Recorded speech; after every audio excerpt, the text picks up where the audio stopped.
Landscape. I'm taking this picture as an inspiration, and I'll be creating a landscape inspired by this picture that I took in Colorado last year. So it all depends on what you want to start with. I am going to start my picture with a light drawing. It's not necessarily to draw it out, but it'll just help me with placement of my objects. And for this, I have taken a watercolor paper and I've taped the edges using masking tape. So in this picture, there is a small house. I don't think you can see it, but there is a small house. So I'm just going to draw an outline. So basically start with the triangle shape and put a line on top, put a line on bottom, and just make another triangle. You don't need to be perfect with this line. It normally follows the law of perspective, and this being a beginner's video, we are not going to dwell into perspective right now. So just make sure that the second line that you pull down here is slightly smaller than the first line, and then you just connect it. So it's kind of now following laws of perspective. The color of this house is not important. There's another house here, but I'm just gonna avoid it and basically improvise and take what I need and get rid of what I don't need. And as you can see, I'm not adding any more details, but I'm definitely drawing these signature Colorado mountains in the background. These are more like hills than mountains.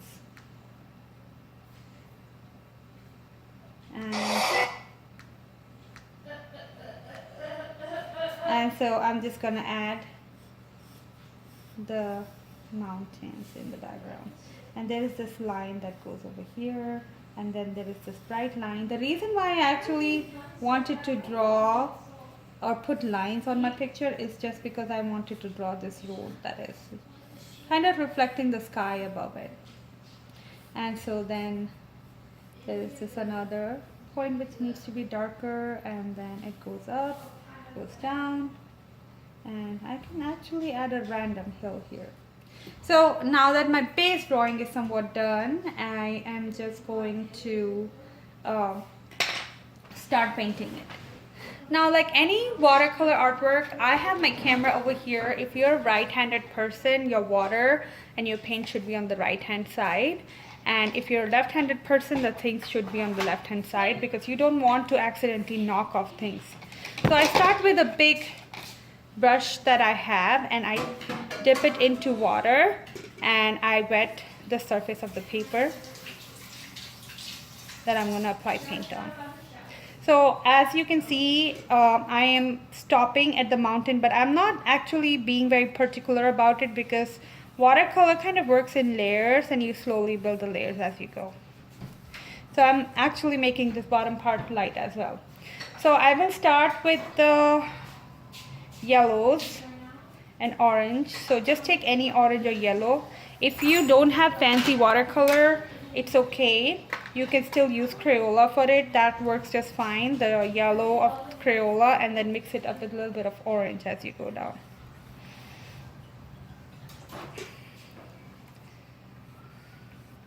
So as you can see, I'm making it I'm using my paint quite diluted at the moment. So I'm gonna go ahead and add a little bit more purple, yellow, more red, and yellow on the top. There's some yellow at the bottom, so I'm gonna go ahead and add a yellow. See how I'm painting over the area that is actually supposed to be brown, and I'm making it yellow. That's because I want the reflection of the sky to show up a little bit on the road here. Are you hungry, Gabby? Better cup okay, Gabby, go for. She seems to be hungry. So then I add blue to this side. Now you have to keep in mind, when you're adding the blue on the side, you don't blend it with you make sure you don't blend it with the yellows in it. It doesn't matter what blue you pick. Try to get different colors. That'll give you a nice, beautiful background. If you have access to more than one blue, you can add that. When you add blue to it, blue next to the yellow, make sure it doesn't mix up too much. because then it's going to create a green and you want to avoid the green. So I actually want my sky to look a little bit more brighter, so I'm going to add more orange to the base part of it. So notice whenever orange mixes up with blue, it still creates like an uglyish tone, so you can just go ahead and add more orange, darker red orange to it, so create more brighter shades. And I don't know if you noticed, but my picture had some rain clouds in the background, and it's not important to really add them, but they kind of add more character to it. So what I'm doing, I'm taking a little bit of purple and I'm adding a little bit of purple over here. She's adding purple.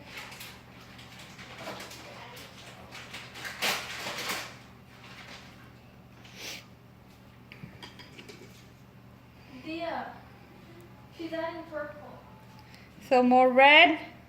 See how I'm not blending my color anymore. I'm just putting little dabs of color and I'm letting my color merge into the background how it would naturally do. So don't get too stuck on the sky. Just let it go how it is.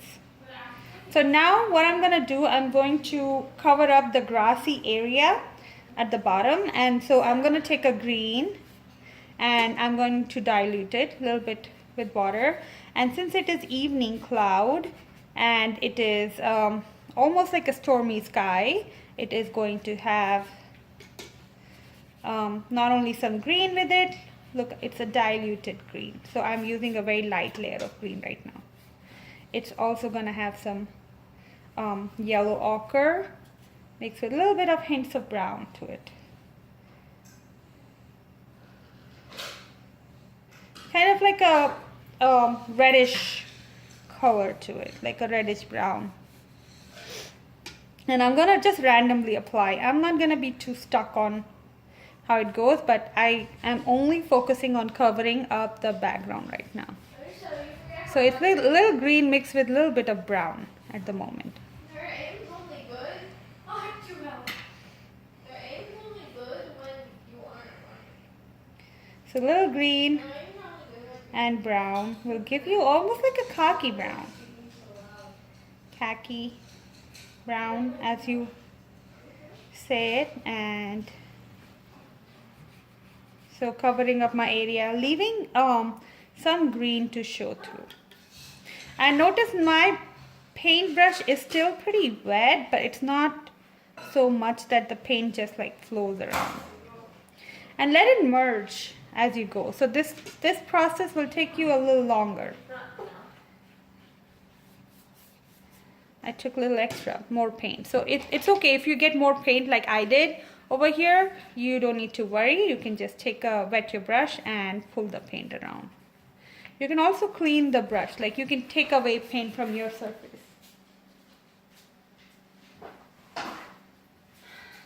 Using paper towel. So I'm using paper towel to wipe off the excess. And I'm gonna go back and apply more greens. I see more green here.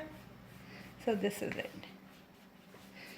So now comes to my house that I see over here. It is not very clear in the picture, but it almost has like a grayish roof to it. So what I'm going to do, I'm going to take a little bit of black and I'm going to use this one for you. And I'm going to take a little bit of gray color and mix it up with a little bit of brown in it. I don't know if you can see a little bit of brown, and I just apply. This brush is actually too thick for it, so I'm going to switch my brush. I'm going to take a medium size brush and carefully apply gray to it. Now I don't want this gray to be too dark, so I'm going to add more water to it. And you can always stretch it. Stretch the paint.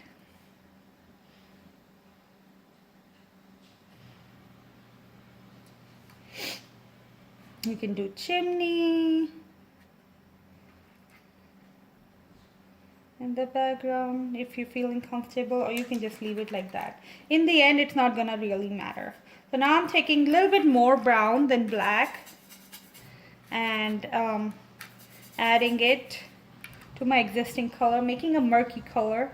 And I need this to be at least 2 shades darker than my roof. And notice how I leave little gap. If you cover up this gap by accident, please don't worry, it's okay. And you'll see why my house looks really dark right now, and it's okay. You'll see why, because I'm gonna make the other area darker eventually, so this will all make sense. So, oh, I didn't know I had green in my brush. That's okay.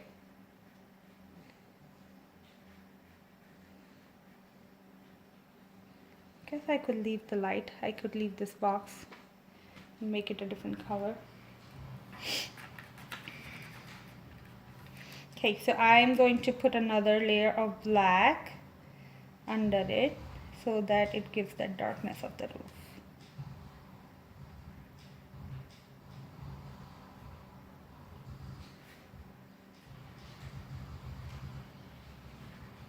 And maybe a door. But this area is too wet, so naturally blurs right now. So I have this area done. Now what I'm gonna do is I'm going to take a green,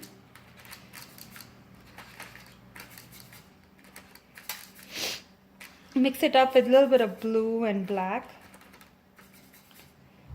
but it basically almost 60% green and 40% black. And I'm gonna use my paint a little thicker this time. So as you can see, I have not added too much water in it. So what I'm gonna do, I'm gonna start adding. Looks like the flat brush will not be a good choice for it. I basically need a rounder brush for this technique. So I'm taking a round brush and I'm adding little tiny green trees in the distance. I don't know if you can see my hand moving. It's just barely like sitting on the head of the mountain, and it's dark in color, but it's not too intense. Still pretty liquidy.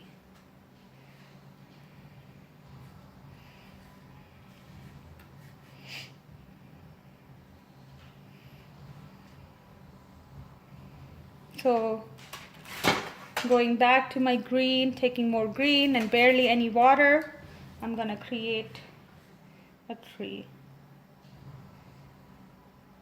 Think about the shape of a tree, and especially this kind of a fir trees are thicker at the bottom and skinnier as they go up.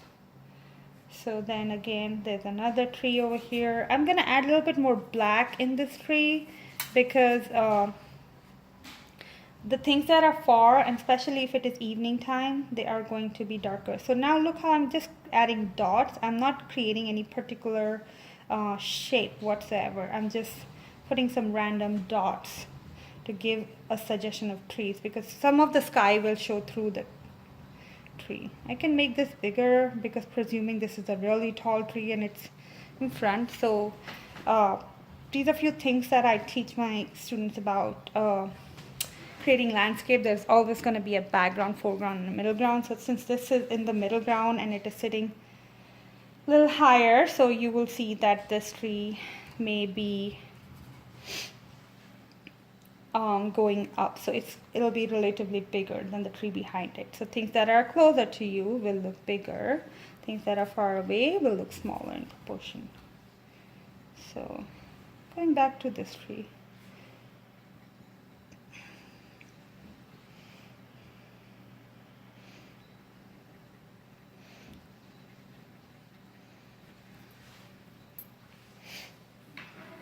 and then going back to the trees in the background. So in the background there are more mountains over here, and there's like a whole line of green. So this is all going to be dark green. So keep the bottom part even, but keep the top part uneven.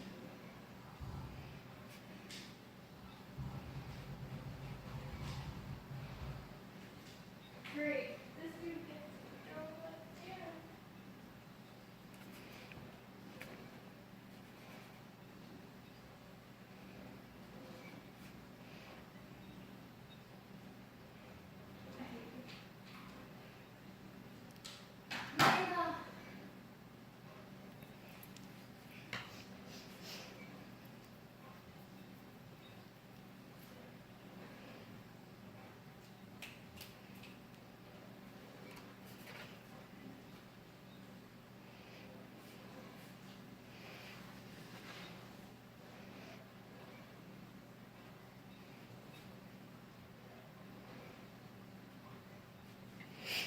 Okay, so going back to this, I see now that there's another road which goes over here.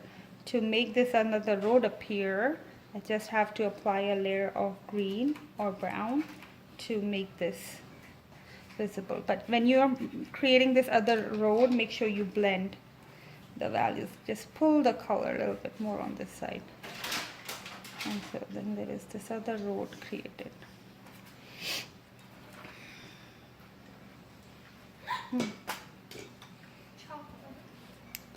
As you can see, I got some water in this, so I'm gonna go back and dab this. I don't need it to be so dark here. So now I'm gonna take back, oh, wrong color.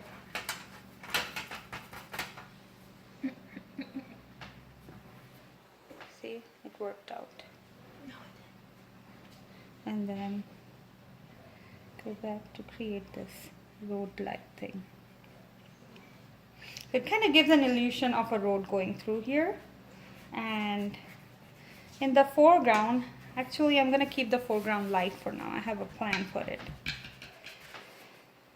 I actually want to create some trees in the foreground, and I will work in layers for this now. So the first layer of tree with the light green, more diluted paint, and one big tree.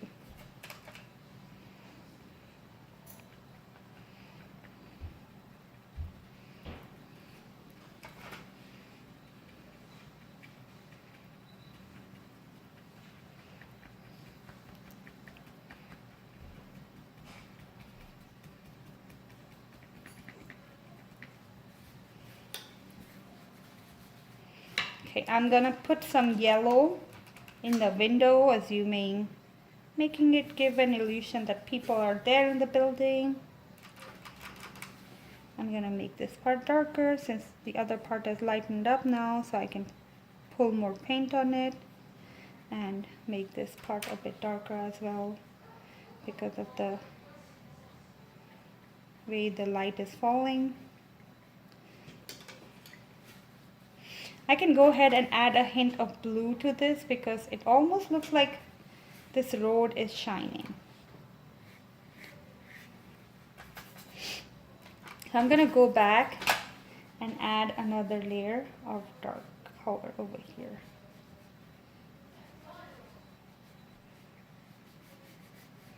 Okay, according to the picture that I am using for the reference has a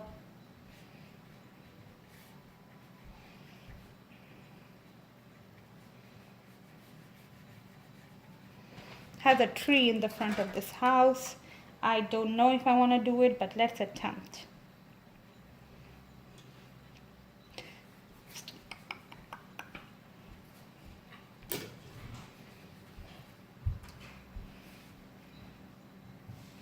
So if I make it too bright, it doesn't work out because it's evening time and it's not natural to see a bright green tree when it is floating like that. It's evening time like that, like a sunset. So I mixed a little bit of gray or black to my picture to give it a hint of unevenness.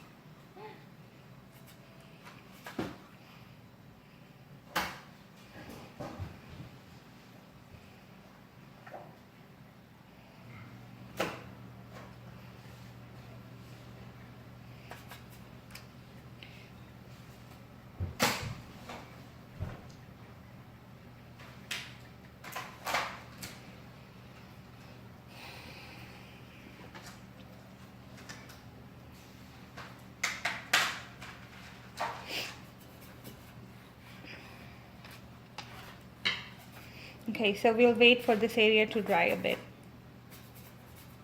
And then I'll work on this area in the meanwhile. So using a thin, small brush, I put another layer of dark green paint. So one thing that you need to remember is because it is sunset and the sun is on this side and this side will be way darker. So I might have to use black at some point, pure black at some point to get that super dark values in this tree. So as you can see, my tree is quite wet and all color that I'm putting at this point is all blending in. I am going to add a little bit of dark blue directly from my paint palette. I'm just gonna let it sit and let's see what it does to it.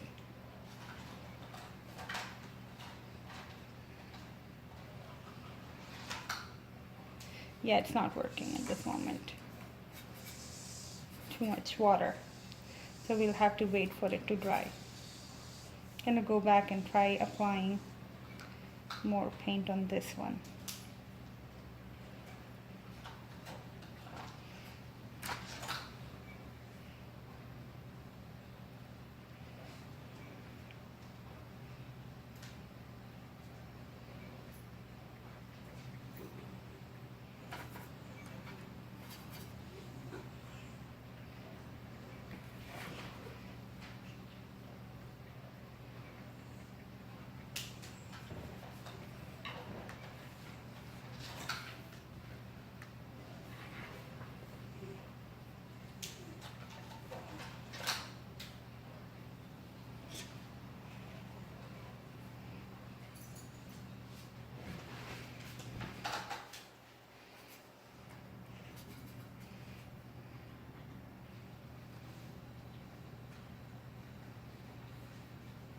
So now as you can see, I'm adding more shadows to this part.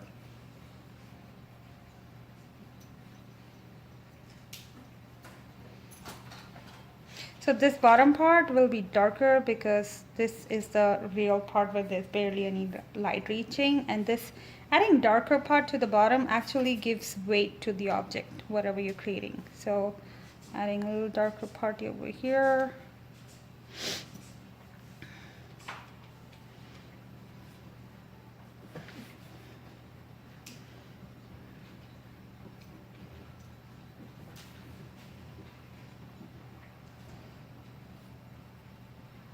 Okay, so I want to experiment a little bit right now, and I am going to wet the surface a little bit and drop some water in it, and I want to see what happens if I try adding flowers to this point.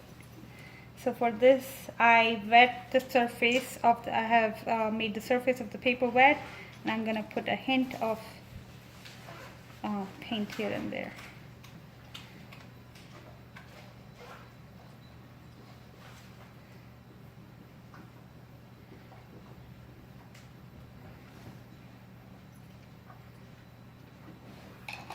Maybe this pink is too bright for it.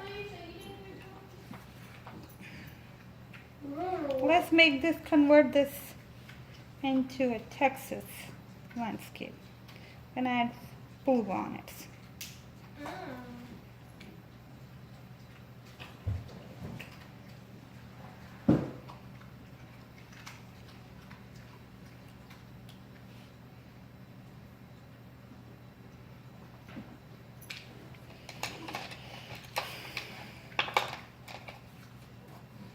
Now adding some yellow.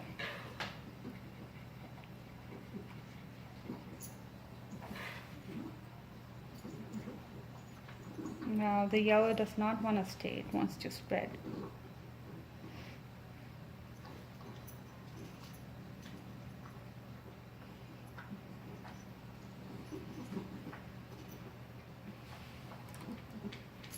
And take some green